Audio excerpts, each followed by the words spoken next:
Hello. First off, this video is going to be about paranoia. I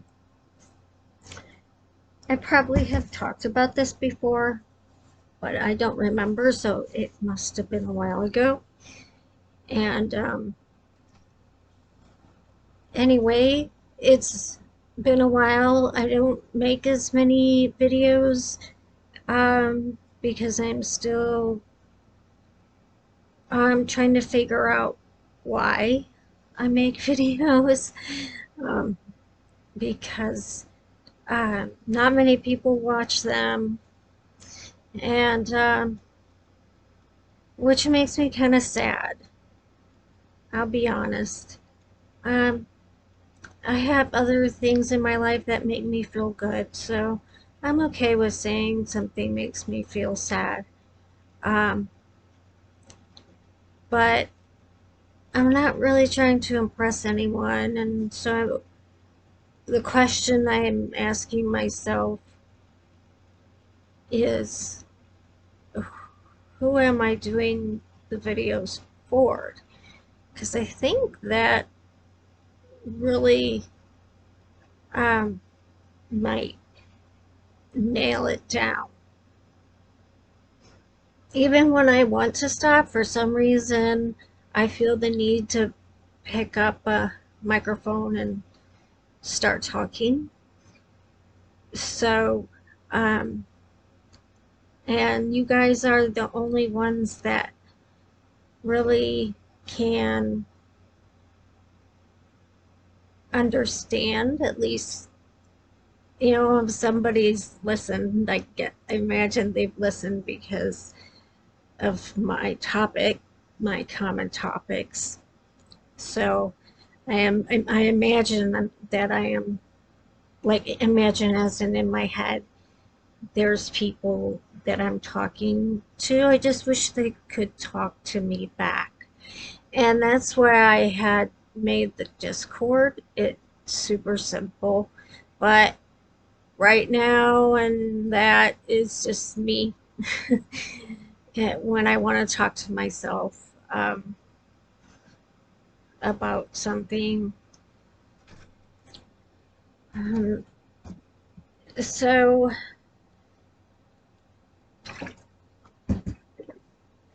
excuse me if you can hear me swallow. I swallow really loud for some reason.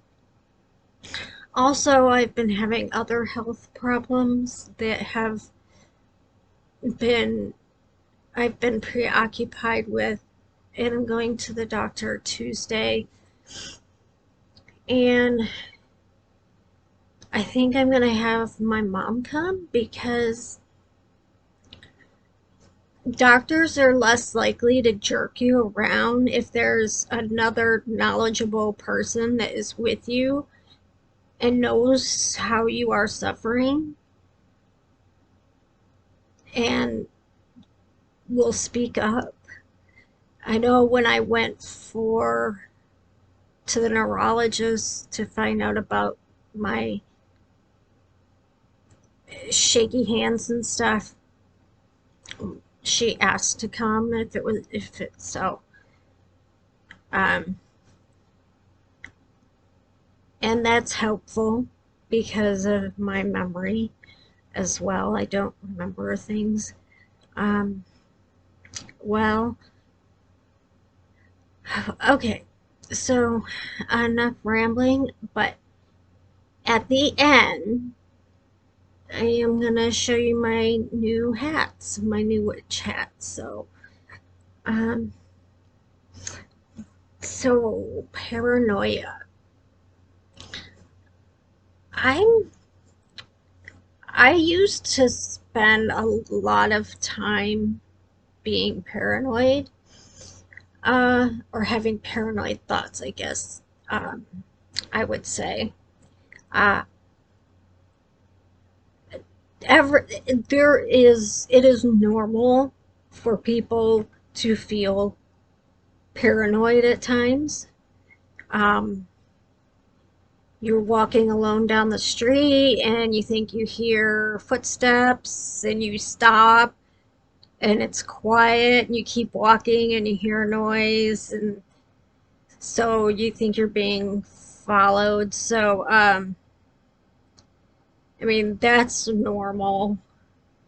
um, if someone behaves a certain way while you're interacting with them, or they have a history of something like, say, drug use, and they're acting a certain way, you might feel a little paranoid, because based on their history, okay, they're acting really hyped up, and so did they fall off the wagon and are doing meth again? I mean, that's normal.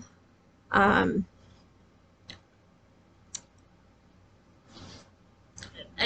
somebody could give you a strange look, and my do I look okay? Is there something wrong here? Um, is I mean, like, another one is, it's normal as long as it doesn't go to the outbounds of not normal. Your boyfriend or girlfriend takes a call from someone of the opposite sex, and you don't know them, and they're laughing like they're familiar with this person you don't know. It's normal to have a little bit of paranoia about that. um, just a flash. So um, that there is some normal, and sometimes it's a healthy norm.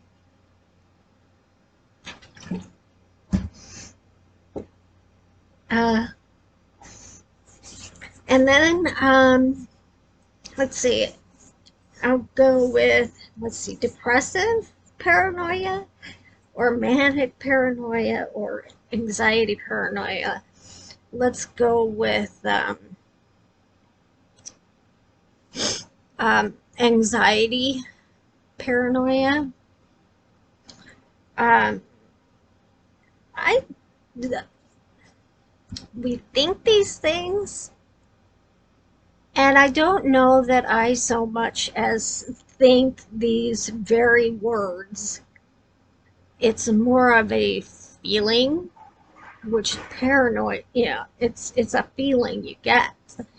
And when I'm anxious, which is, I usually am only anxious when I am talking in front of a group of people, or someone I don't know, or a superior. Uh, so you're heightened. Everything you see or hear, you clue in on, and okay, they just looked at me and glanced away. Does that mean I'm getting fired? Are they hiding something? Don't want to tell me something? Um, I, my most common, and I have them in my cards. That's why I keep these affirmation cards, because I am saying to myself, um, and it's a paranoid kind of thing. I'm not concerned about, like, say, dog training, for example. I'm not concerned that I don't know what I'm doing. I'm concerned that the other person that I'm working with feels like I don't know what I'm doing. That is my paranoia. I think that's probably my biggest paranoia. Um, they, I mean, I could just go through these cards, and you think of just the opposite, and you can be paranoid about that. Um, let's see. uh, that they're, yeah, judging me. Um, Another one is they've met and spoken to someone that knew me at my old job, um, and knows what went down there. Um, that's another paranoia thing that haunts me when I'm. That's why I take Xanax before if I have that day, if I have dogs to train, because it does. Um, I I have discovered for sure that um, in that setting, that work setting, and people are looking to me as a um, professional and knowledgeable. What can happen when I'm anxious is they ask a question or they make an observation about their dog, and if I'm nervous, I hesitate to speak. Like, if the words have a hard time coming out, and I'm like, they're gonna notice. They notice that, and it looks like I don't know what I'm talking about, or I can't find a word. I have some word finding from the anxiety, word finding issues, and if that happens, I'm like, they think now they really think I don't know what I'm doing. Um, when I um, my handshake and my handshake, because I have a tremor, a neurological condition, but anxiety can make it worse, and that makes me paranoid. Uh, they're going to see my handshake and think I'm nervous because I don't know what I'm doing. Because if I'm a professional and I'm knowledgeable and experienced, which I am, um, my hands wouldn't be shaking.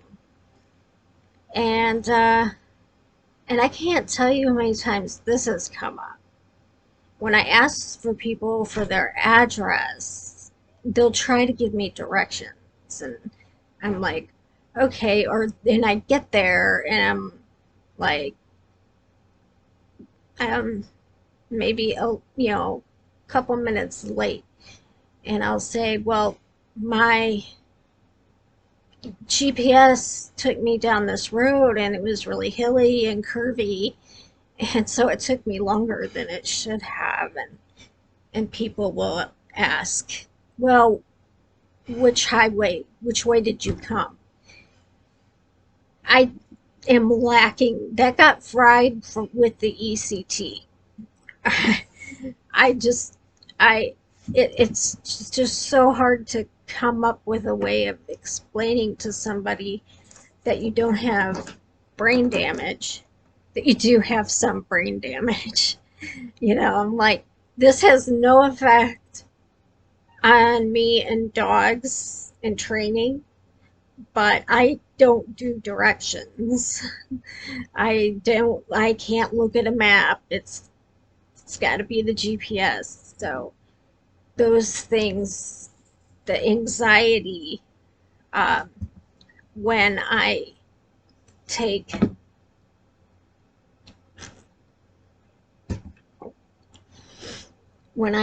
and I have found that now.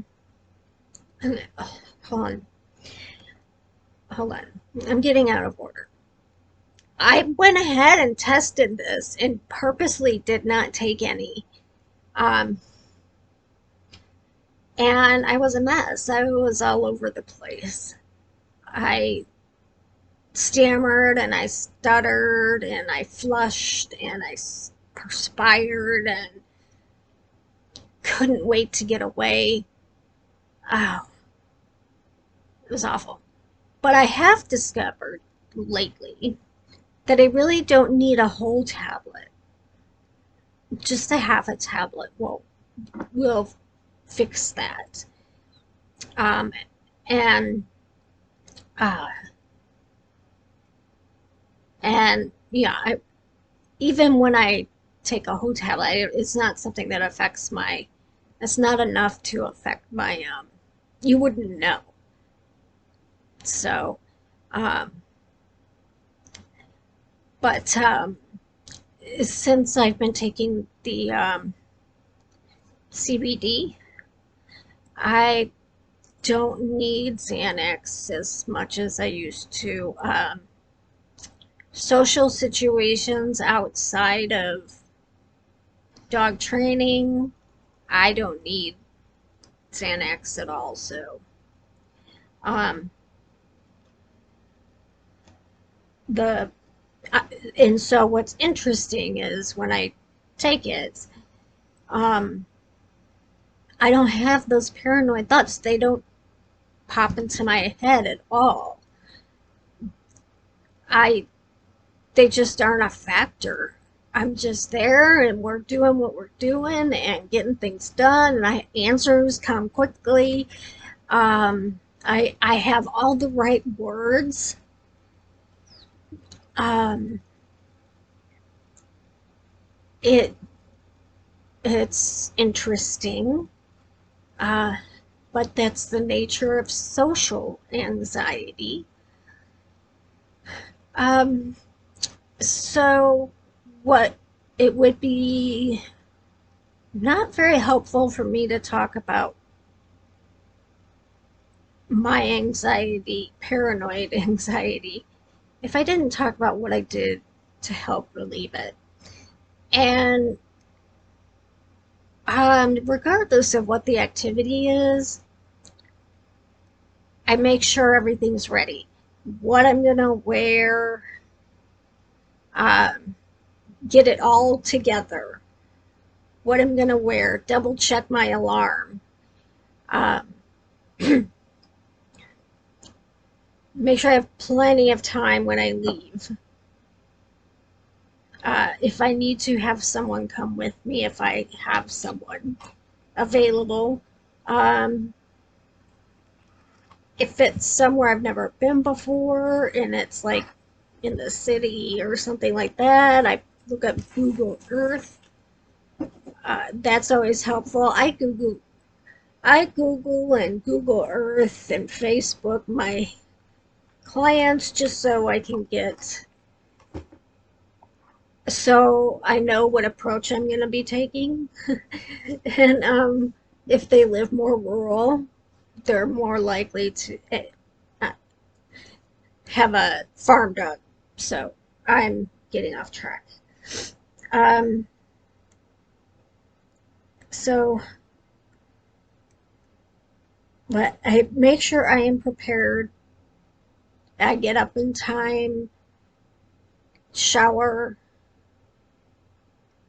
clean clothes, comfortable clothes, confident clothes, um, and oh, any questions that come to you, make sure you take them with you and take notes during the visit, uh, depending on what you're doing.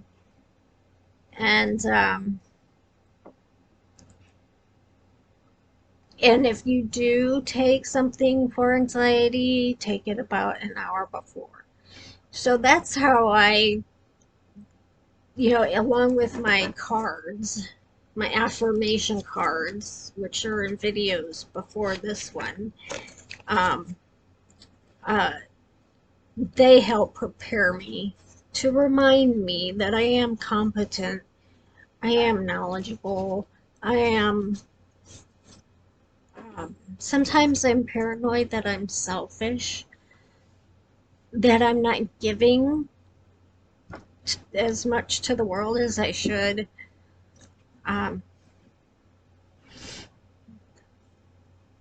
which is I don't know why, but that makes me feel paranoid.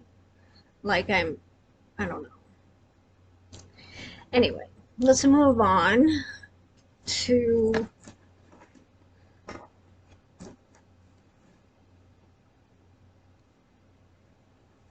depressive paranoia. Depressive paranoia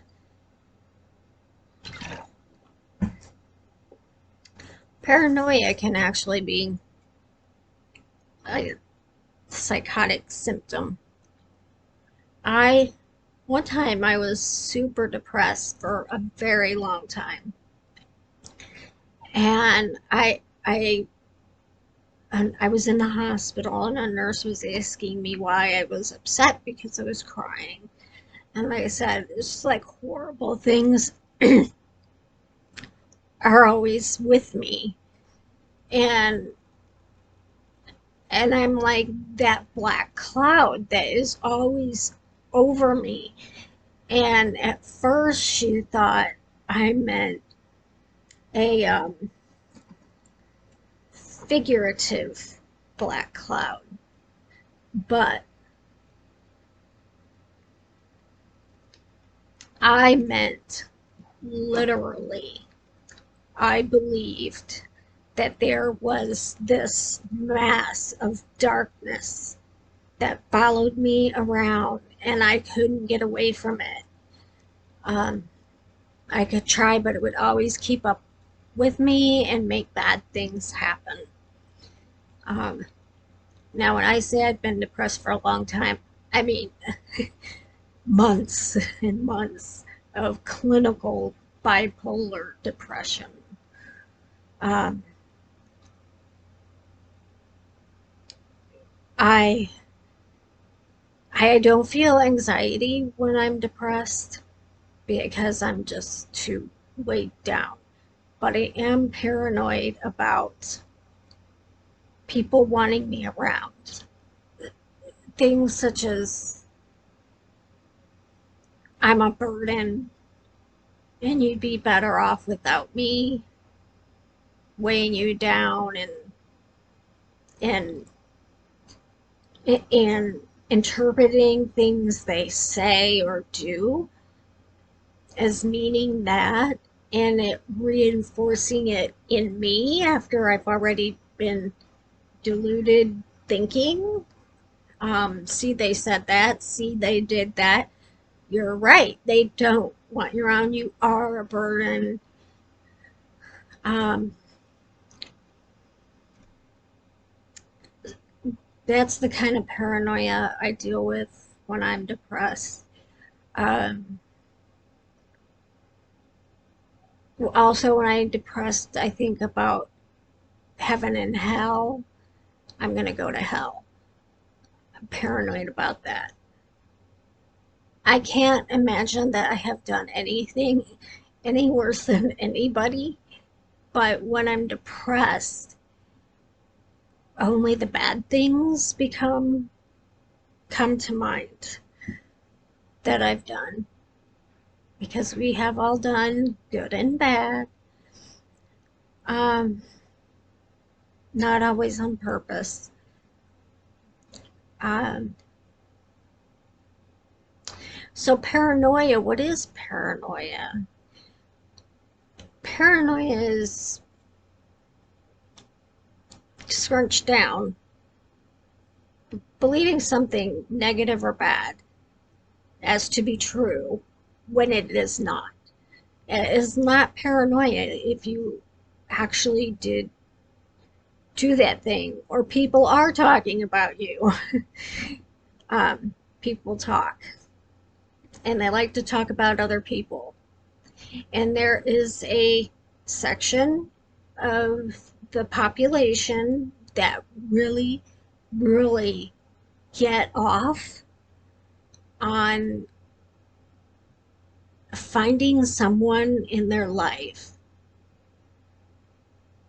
to bring down behind their backs, or maybe little things in their face. There's another section of society And we are probably all guilty to doing this. Um, but there's a good percentage of us that have found us sucked in by that kind of person and finding us doing and saying the same things. Um, so and so is such a hoe. Oh gosh, how people look, how they talk, if they have a disability.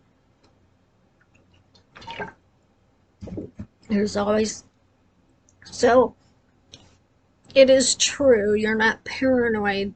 Sometimes there are people talking about you.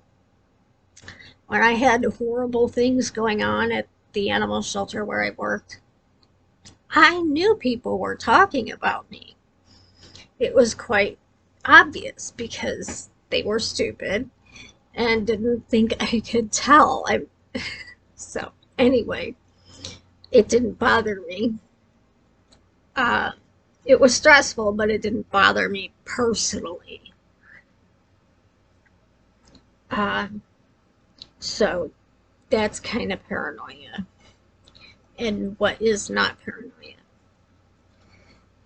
Depressive paranoia is if you're truly in a bipolar depression or a regular depression, uh, and it goes beyond the normal everyday paranoia. It is a delusion, which is a psychotic feature, symptom. Um, I imagine that people didn't like me. And for some reason, that would go over and over in my head. Um, that someone who could just be having a really bad day and they're nasty to you at the gas station and you're depressed, is very easy for you to take that on and put it in your depression, delusional, paranoia bag. Um, so that is how I experience paranoia when I'm depressed. That there is truly a physical entity controlling my life. Hold on a second. Okay, so um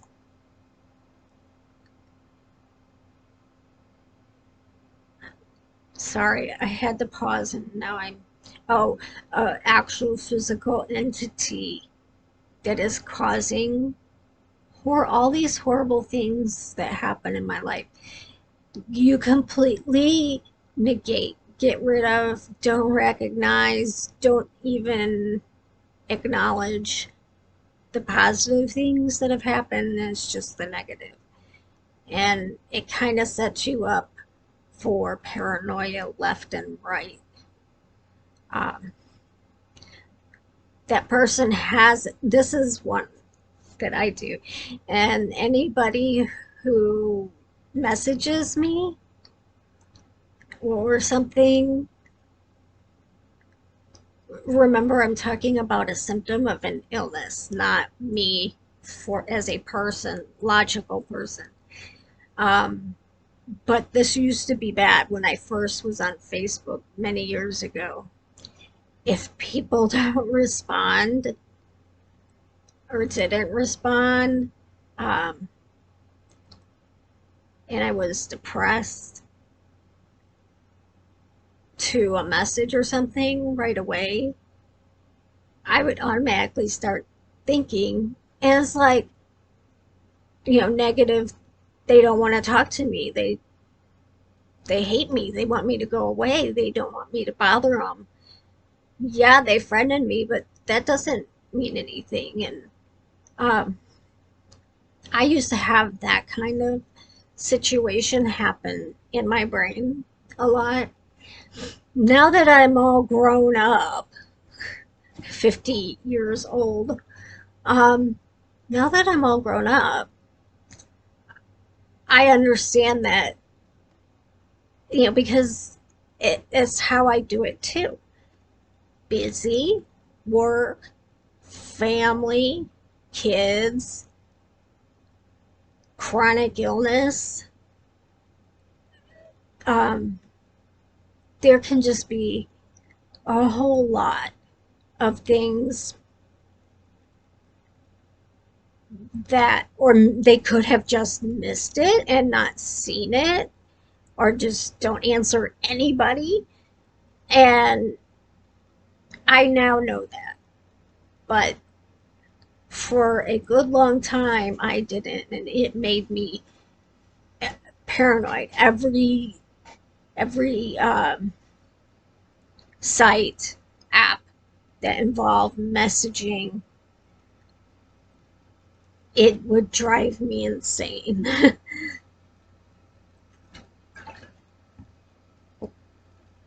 I was so paranoid then. And it just was strange. I think that we get more paranoid the more isolated we make ourselves, or life makes us. We just don't have anybody. And therefore, we spend too much time in our heads. And when I'm having a day where I'm really down, and all the negative things, paranoia being one of them, um, my dog, my service dog, psychiatric service dog, seems to know, because anytime I am in that state, he comes up and barks at me and will not stop barking at me until I get up and go downstairs in a more, where my mom is, in a more social, open, not hiding in my room kind of situation. When I'm okay, he doesn't do that. So it's very interesting. I think everybody needs a service dog, um, or a emotional support animal of some kind. Um, so I have that to help me. Um, Luckily, lately, my depressions have been bad, but they're short lived. But I'm bouncing around a lot. Um, but I, I, I understand what it is. And so I just know how to do what absolutely needs to be done, and know I'm going to feel better, and then I can get the rest of it done. So uh, that took uh, years, because it's, um, I don't know. There are, there were times, before I had medication that really helped. There were times that I would get so depressed that you are absolutely convinced it's depression and mania are monsters, and they talk to you, which is another video. But depression, they both want to stay, and it's really hard to get rid of them. And depression tells you things to keep you there. You know, you're ugly, you're fat, nobody likes you, you're alone, You're going to die alone. Um, you've done horrible things. You're going to go to hell. You know, depression just keeps doing that. So it feeds paranoia. Um, but my main point was that I actually had a delusion that there was a physical presence, like a evil spirit or something, that this being thing, cloud, that followed me around, and I couldn't shake it. So, the funnest, the most fun paranoia is manic paranoia. Usually by this time you're out of mania and you're hitting mixed. Um, but I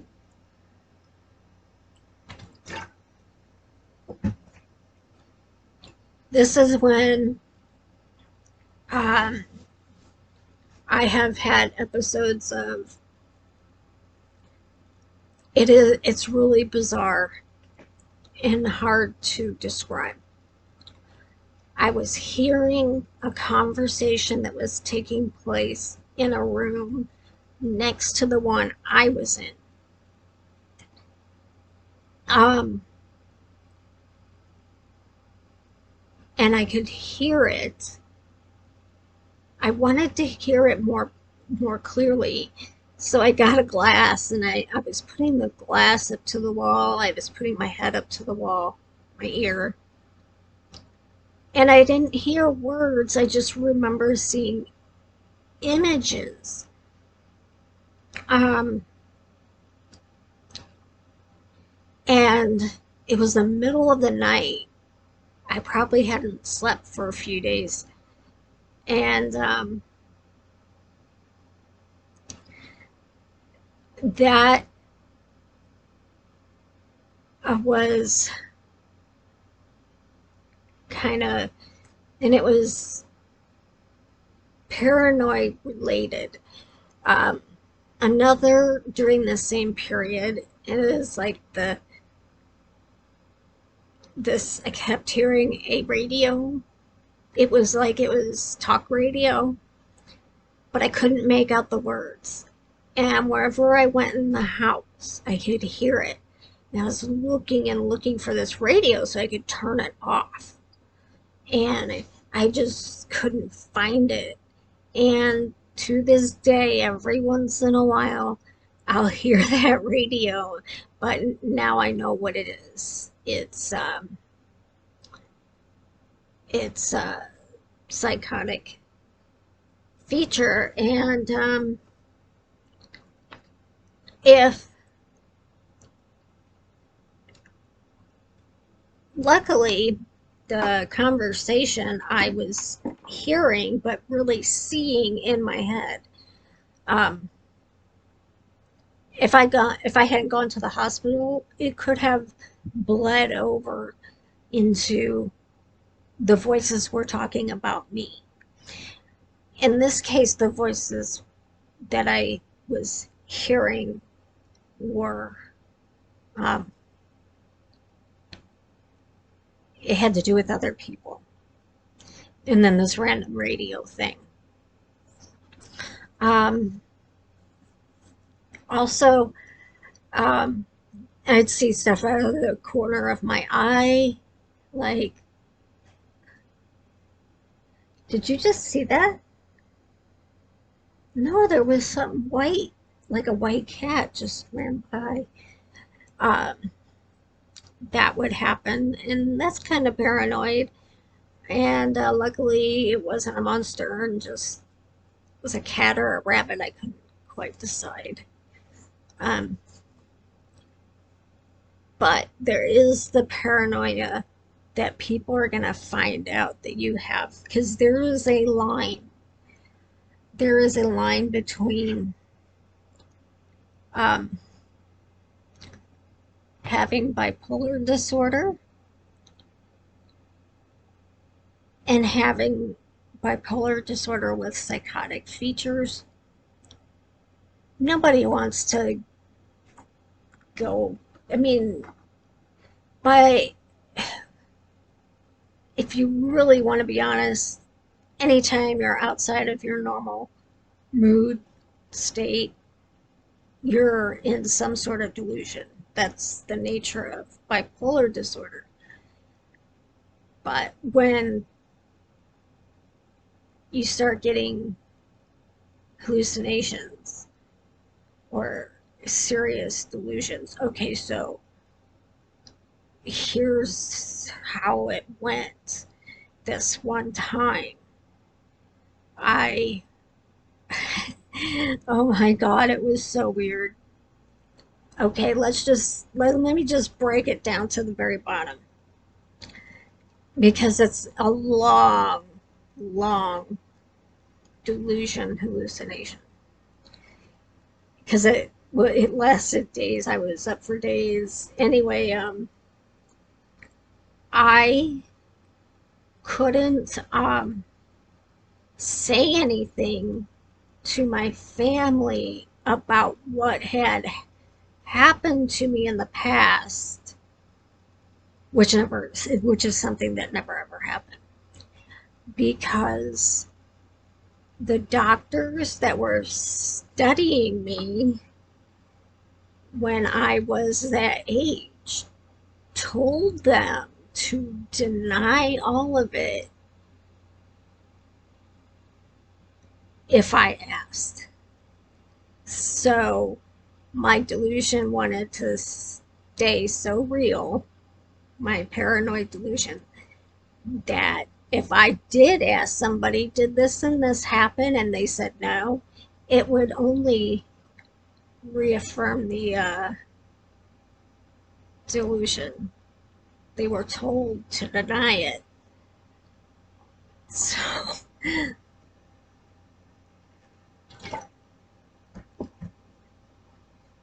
it's funny now. But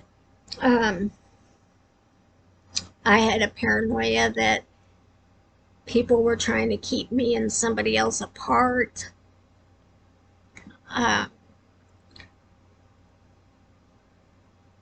See, but at the same time, I was high as a freaking kite. I was super high. But what was going on in my head was starting to get really, really paranoid. One time this is a different um, episode. One time I was at work, and this is when I was a nurse. I was standing in a patient's room. I was in the ICU, so I could see right through the glass doors and stuff. And I saw two nurses talking a distance away from me, but I heard loud and clear one of them, like, she took her hand like this to kind of whisper something and say, "That's her. That's the one." And I knew they were talking about me. When I came out of that episode, I realized that that was impossible because of the distance. I never would have heard anybody's conversation from that distance. And that my mind had manufactured not just the words, but the physical movement and everything. It was a complete hallucination. And there's a line in my life before lithium and Seroquel and after. Before, when I was being tried to maintain on Depakote, Triliptal, Topamax, everything else under the sun, that's when a lot of this stuff happened. when I was able to take lithobid and Seroquel, uh, that's when a lot of things like that stopped happening. And I became more, like when you have, what is it called? When you're dreaming and you can control your dream. Well, in a way, I can be in a mood set, where I'm at now, and know that's where I am. I didn't have that ability because I was not getting medication that helped. The Lithobid was groundbreaking. Seroquel XR was groundbreaking for me. And recently, the CBD to help with anxiety has been groundbreaking for me.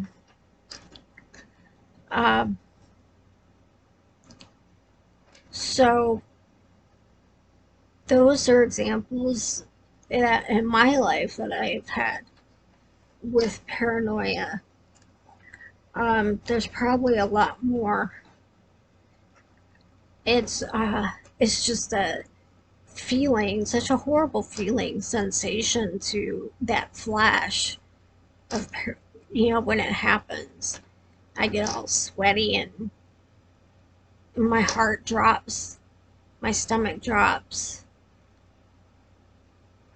And then if it lasts for a long time, I can't concentrate and I'm fidgety. I don't, and I'm asking myself, is that real? And is it important? Hyperventilate. And then usually I find out that I had no reason to worry. Now that's normal paranoia. If I were to ever get in that state again with mania and depression, it would be important to speak up. So,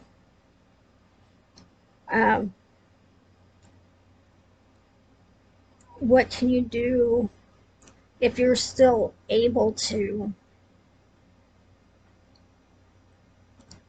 If you have someone in your life that can listen to you talk about it, that helps. If you have someone in your life that recognizes you're starting to head towards paranoia and will say something or ask you if you're okay, that is helpful. If you're paranoid about so and so thinking somebody's talking about you, or has said something about you, or is thinking something about you, just get out pen and paper and start thinking about how important is it? What if they are? How does that affect you? Is it really that important? Is this somebody, who are you looking to impress?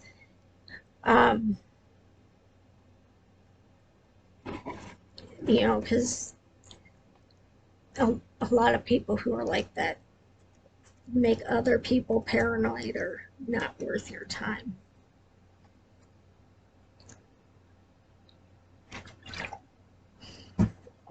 That's how I get through a lot of my difficult emotions and thoughts is I write, and that stream of consciousness, just write, and usually things work out themselves by me just writing.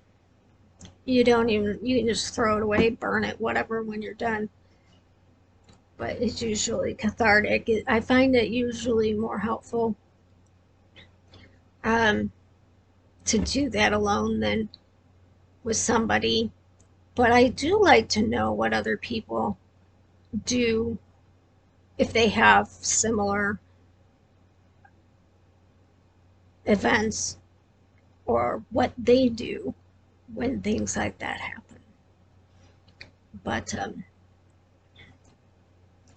just remember that, you know, check paranoia. It's a normal feeling. Everybody feels that way. And the person that says, "Well, I don't care what you think," is the person that is really, really concerned about what you think. Just go about your business and live your life. Mm, that's all I have. Bye.